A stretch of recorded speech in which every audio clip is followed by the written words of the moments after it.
أهلا بكم. العديد من المغاربة تابعوا شافوا واحد الضجة كبيرة اللي كاينة في فيسبوك، خصوصا فيسبوك وتويتر. كاينة حملة شرسة بسبب واحد الصورة اللي نشرتها صحيفة أسترالية. هذه الصحيفة ادعت وجود علاقة غرامية مفترضة بين وزيرة مغربية وبين واحد رجل أعمال أسترالي شهير. بطبيعة الحال الصفحات طرقوا إلى إمكانية وجود تضارب مصالح بين الحياة الشخصية للوزيرة وكذلك حتى الاستثمارات ديال الرجل الأسترالي الشهير في المغرب، على اعتبار أن الرجل الأسترالي الشهير عنده استثمارات داخل المغرب، واعتبروا على انه كاين امكانيه وجود شبهات ديال تضارب المصالح في هذا الاطار، وطالبوا بضروره تطبيق القانون. فيما مشى لجانب اخر واعتبر على انه لا يجب الحديث عن هذا الموضوع قبل استجلاء الحقيقه، واننا خصنا فقط الحقيقه من اجل التطرق لهذا الموضوع، انه ما يمكنش نجيو نتحدثوا في هذه الامور بدون وجود ادله وحجج دامغه. بطبيعه الحال كاين اللي اعتبر على انه كاين واحد الحمله شرسه تنهش الوزيره، وان هذه الحمله هذه الهدف منها النيل من سمعه الوزيره، خصوصا ان المغرب مقبل على تعديل حكومي اللي غالبا غادي يكون هذا الاسبوع هذا او الاسبوع المقبل. والوزير بيتاس او كذلك رئيس الحكومه كان تحدث عليه في وقت سابق، وقال على انه هو اجراء دستوري الهدف منه دخل دماء جديده في صفوف الحكومه اللي بقى لها تقريبا عامين ونص على نهايه الولايه ديالها. بطبيعه الحال كاين وزراء اللي قدموا هما مقترحات على انهم يغادروا الحكومه، ربما شافوا على انهم ما بقاش عندهم شي حاجه يقدموها، وكاين وزراء اللي ربما ما قدموش ايجابيات كبيره للقطاع ديالهم، وجاء الوقت لاستبدالهم وزراء اخرين. فكاين اللي يعتبر على انه مع اقتراب التعديل الحكومي كتكون ضروري ديال معركه كسر العظام بين مجموعه من الاسماء السياسيه، وان الهدف من هذه الصوره اللي انتشرت دابا هو انه كاين جهات سياسيه اللي كتربص بالوزيره واللي بغاتها على انها تغادر الحكومه الحاليه، وانه كاين سياسيين اللي كيسينوها في الدوره من اجل اخذ المنصب ديالها ومن اجل الدفع بها من الخروج من الحكومه يعني بعد مرور نصف ولايه ديال الحكومه. بطبيعه الحال الصوره الى خديناها بمنطق ديال واش كاين هناك بصح واش كاين علاقه ولا ما كاينش علاقه، فانه من الصعب على انك تجزم واش كاين علاقه ولا ما كايناش. كذلك احنا هنا ماشي باش ناكدوا او ننفيو وجود علاقه. الحياه الشخصيه ديال الوزيره هي حياتها دير فيها اللي بغات، غير حنا خصنا نعرفوا واش الحياه الشخصيه ديالها اثرت في الحياه العمليه، واش بصح عطات شي امتيازات للرجل الاعمال الاسترالي. هذه اسئله اللي خصنا نطرحوهم. بطبيعه الحال ما خصناش نساقوا مع التيار ونمشيو نشوفوا الصوره، خصنا الاسئله اللي ممكن نطرحوها على الوزيره واللي ممكن على انها تخليها تخرج في ندوه صحفيه في الايام القليله المقبله من اجل اعطاء العديد من التوضيحات. هي من حقها على انها تاكد او تنفي وجود علاقه بينها وبين الرجل الاسترالي. بطبيعه الحال اللي خصنا نعرفوا انه واش عطات امتيازات للشركه ديال الرجل الاسترالي لهذا الرجل الشهير، واش منحاتو شي امتيازات مقابل الشركات الاخرى اللي تم الرفض ديالها او اللي تم منحها صفقات. يعني خصنا نشوفوا هذه الامور. كذلك القانون ما كنظنش على انه في هذه الامور ما غاديش يتدخل القانون الا كانت هناك شبهه وجود تضارب مصالح. فالوزيره غتكون يعني محط انظار ديال العديد من الصفحات في انتظار على انها توضح اكثر، علما بان الوزيره خرجت بلاغ وبيان للراي العام امس تؤكد فيه على ان هذه الحمله هذه حمله الهدف منها النيل من سمعتها والتشهير بها. نطرقوا بالضبط للبلاغ شنو كان فيه. البلاغ اعتبر على لا يعد ان يكون مجرد ادعاء زائف وعاري من الصحه تماما، مشيرا الى ان السيده الوزيره بصفتها الوزيره المعنيه بالمنشور الكاذب تؤكد الراي العام الوطني من خلاله ما يلي: انها تنفي اولا نفيا قاطعا وجازما اي علاقه لها بالصوره كوزيره مسؤوله في حكومه المملكه المغربيه. الوزيره ايضا اكدت على انها تدافع عن المصالح العليا للبلاد، واكدت ايضا كامراه وأم مغربية على أنها تؤكد التزامها التام بكرم الأخلاق وحسن السلوك. أيضا الوزيرة أكدت على أن محاولة التشهير التي طالت شخصها من خلال المنشور المذكور ليست الأولى باعتبارها شكل من أشكال الانتقام والاستهداف الصادرة عن تجمعات مصالح. الوزيرة أيضا أكدت بصفتها وزيرة الانتقال الطاقي والتنمية المستدامة أن الصفقات، يعني هنا الوزيرة حاولت الرد عن المغاربة الذين أكدوا على إمكانية وجود شبهة تضارب مصالح بين الحياة الشخصية للوزيرة وبين يعني الاستثمارات اللي كيقوم بها الرجل الاعمال الاسطوري في المغرب. هذا في حاله ثبت فعلا امكانيه وجود علاقه غراميه، حيت حنا ما عارفينش واش كاينه امكانيه وجود علاقه غراميه لحد الساعه. ماشي باش ندينوا ولا باش نبرئوا، هي فقط اسئله نطرحها.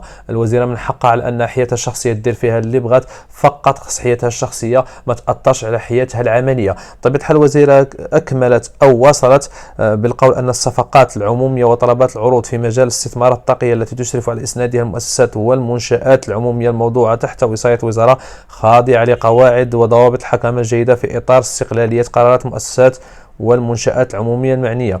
الوزيرة في الأخير شكرت كل من ساندها وكل من وقف بجانبها، وأيضا دعت في الوقت ذاته لأنها ستتجه إلى القضاء من أجل إنصافها ومن أجل وقف الحملة الشرسة اللي كتعرض لها، حملة اللي اعتبرتها على أنها حملة مغرضة وكاذبة وافتراءات، وأن هادشي اللي الصورة المزعومة اللي انتصرت ماشي ديالها، وأنها فقط هدفها يعني الحملة النيل من سمعتها ومن والتشهير بها.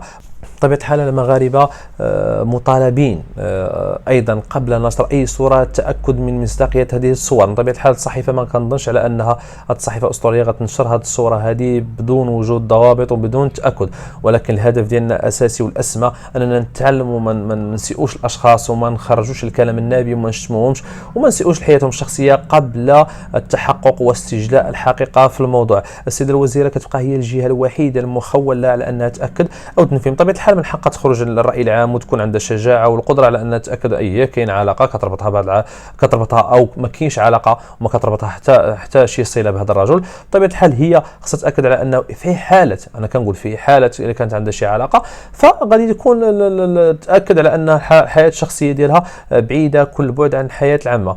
بطبيعة الحال هنا كاين واخا ندويو على أنه كاين علاقة، ولكن كيكون دائما داك مبدأ درء الشبهات. كاين اللي غادي يقول على أنه في حالة كاين علاقة فهنا كاين شبهات، واخا الوزيره تاكد على انها ما كاينش علاقه او شبهه دخول الحياه الخاصه في الحياه العامه، على اعتبار ان الوزيره بالمنصب ديالها خصها دائما تحاول دير مبدا درء الشبهات وتحاول على انها تكون علاقتها مع الناس اللي مستثمرين في هذا القطاع تكون علاقه عاديه، وانها تحاول دائما تبعد على الشبهات. بطبيعه الحال الصفحات ديال العدو ديالنا دائما الدائم والاساسي واللي كيحاول دائما الاساءه للمغرب والوزراء ديالو، وكذلك اي كينتهز اي فرصه ولو نصف فرصه من اجل الاساءه للمغرب. الصفحات هذو اللي محسوبين على الجزائر هزوا الصوره ديال الوزيره وحاولوا الاساءه لها وقالوا فيها ما لم يقله مالك في الخمر، وحاولوا الاساءه للمراه المغربيه. يعني لم يكفيهم داكشي اللي ديال الكذب اللي كيقولوا والتزوير والبهتان. الان لقاو هذه الفرصه هذه على ان الصوره لم يتاكد منها احد وزيرا فات، ولكن هما داروا هذه الصوره على اساس على انها وزيره مغربيه اللي هي ليلى بن علي، وكيسيئوا ليها والعائله ديالها والمراه المغربيه وكيضربوا في الصميم الاخلاق المراه المغربيه. فالمغاربه بطبيعه الحال كاين اللي رد عليهم وكاين اللي دخل فيهم ودخل معاهم في جدال ونقاش، وكاين اللي دعا الى التبيان واستدل بايات القرانيه: يا ايها الذين امنوا اذا جاءكم فاسق بنبأ فتبينوا ان تصيبوا قوما بجهاله فتصبحوا على ما فعلتم نادمين. بطبيعه الحال خص دائما تبيان وخص ما نتسرعوش، وخص حتى الوزراء وحتى المسؤولين يعرفوا على ان حياتهم الشخصيه ماشي حياتهم اللي هم بوحدهم. بطبيعه الحال واخا تعيا ما تحافظ على حياتك الشخصيه، ولكن ملي كتكون في واحد المنصب العام فالاعين ومركزه عليك، كاين ضوء كبير مسلط عليك، وان الكل يراقب، كل شيء باغي يتبع تحركاتك ويتبع ما تقومين او ما تقومون به. فحتى النجوم لما مثلا اختي في الكره كيكونوا واعيين بهذه الامور وكيحاولوا دائما على انهم يبعدوا من الشبهات. من طبيعه الحال اخواننا الجزائريين كما قلنا اعتبروا على ان هذا ما وقع يعني الا كانت الصوره صحيحه وهم بالنسبه لهم صوره صحيحه 100% رغم نفي الوزيره، فهم الصوره بالنسبه لهم صحيحه، وان المغرب كيجيب صفقات ومستثمرين عن هذه الطريقه لا اخلاقيه في نظرهم. ولكن حنا لحد الساعه كما كنقولوا على ان الحياه الشخصيه للافراد هي حياه ملك ديالهم بوحدهم وخط احمر، وانه حشومه ولعب العار على انه في 2024 وما زلنا دائما كنتكلموا على هذه الامور، اننا دائما كنجيو نعلقوا الانسان من عنقه ونوجدوا له المشنقه ونتكلموا على حياته الشخصيه ونسبوه ونشتموه. فخصنا دائما نتعلموا على اننا نحترموا حياه الاخر، وانه بصح انا كنقول الا كثبت قانونيا على انه كاين شبهه ديال تضارب مصالح بين الحياه الشخصيه الوزيره وبين السيد الاسترالي الشهير، فهنا ممكن القانون على انه يتدخل. وما كنظنش على ان القانون ما عرفش هذا الاطار هذا وما عرفش هذا المسار هذا. والمسؤولين في البلاد عندنا دائما اعينهم لا تنام من اجل الحفاظ على مصالح المملكه المغربيه فيما كانت جميع او ضد جميع الدول. بطبيعه الحال اللي خصنا نعرفوا الاساسي والاهم اننا ما خصناش دائما اي اشاعات نمشيو معاها ونحاول نتبناوها. خصنا دائما نتاكدوا وتكون عندنا منطقه ورؤيه ديال التحليل قبل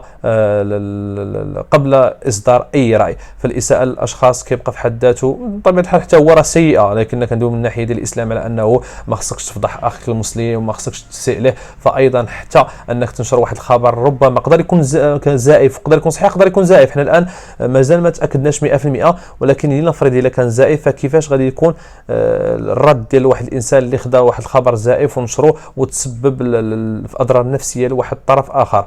هنا السيده الوزيره هي اللي معنيه بالقضيه، هي اللي من حقها على انها تاكد. وحنا كنقولوا على ان هذه الاخبار اللي دابا اللي كنتكلموا عليها هي فقط اخبار اللي نشرتها صحيفه استراليه. حنا نقل عن صحيفه استراليه. الوزيره مطالبه في الايام او في الساعات القليله المقبله بتوضيح اكثر. بطبيعه الحال هي مطالبه بالخروج وتوضيح الراي العام وكذلك المغاربه عن امكانيه وجود العلاقه ولا لا. بطبيعه الحال حنا ما كناكدوش وما كنفيوش واش كاينه علاقه ولا ما كايناش، ولكن الطرف اللي معني بالامر هو اللي عنده الحق. غير انا عندي مبدا وفكره اللي كنقولها دائما وكندافع عليها، هو انه الحياه الشخصيه ديال الاشخاص حشومه ولعب العار على اننا ندخلوا فيها. خص تبقى حياتهم الشخصيه ملك ليهم، حنا ماشي سقنا فيهم. انا كنقول الا فقط اثرت في الحياه العامه فهنا ممكن نتكلموا، ولكن مادام ان حياتها الشخصيه بوحدها فهنا خصنا نرفعوا القلم وما خصناش دائما تكون عندنا ديك النظره ديال اننا نسيئوا لاي طرف كيفما ما كان. انا ماشي غير دابا كندافع على الوزيره، ولكن انا دافعت حتى في وقت سابق على وزراء اللي كانت طرات لهم نفس المشكل، واللي كانت عديد من الصفحات سامحهم الله استغلوا خروج صور او كذلك حتى فيديوهات واللي كانوا كلاو اللحم ديال الانسان بهذا المفهوم هذا ديال الدارجه، نهشوا اللحم ديال الانسان وتكلموا فيهم ونشروا الصفحه، نشروا الصور ديال العلاقات اللي كانت كتربط وزراء سابقون بناس. فكنظن بانه حان الوقت على اننا دائما نتاكدوا من اي خبر قبل نشره. فانتم كيفاش كتشوفوا هذا الموضوع؟ واش فعلا الجزائر ايضا هي من تقف، الصفحه الجزائريه هي من تقف وراء تمويل هذه البوست اللي كاينين دابا في فيسبوك وفي تويتر من اجل الاساءه للمغرب، خصوصا انها حاولت مجموعه ديال الامور تسيء لهذا القطاع، هذا قطاع الطاقي، انها حاولت في سنوات سابقه تقطع الكهرباء على المغرب ولم تتمكن. كذلك حاولت على انها تدخل من اجل عرقله انبوب الغاز اللي كاين بين نيجيريا المغرب، ولم تتمكن بالنظر للسمعه ديال القطاع اللي كاين، القطاع الطاقي في المغرب، وكذلك الاشخاص المسؤولين اللي واقفين وراه واللي كيقدموا واحد جهود ومجهودات كبيره من اجل المغرب على انه يكون في هذا الاطار من الدول الصاعده. فكيفاش جاكم الموضوع وشنو رايكم بالضبط؟